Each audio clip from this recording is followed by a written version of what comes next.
I don't know, baby. You say you had all that money. Man, that ugly ass motherfucking toy, that was ugly for back in the day. What that is? A Ferrari kit? I think that was what Pimp C was talking about when he say y'all niggas with them funny Ferrari kits. Man, that look like a Ford Taurus.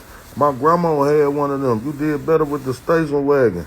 That nigga P was riding on D's and B's on a Lexus, man.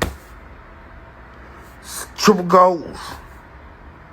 I'm telling you, man, P, Silk, the No Limit family, they got more money than y'all.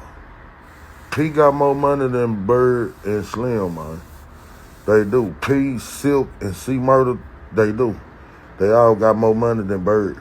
Bird, you wasn't doing no slabs back then. Ain't no way you was worth $1 million fixing up them bullshit ass cars.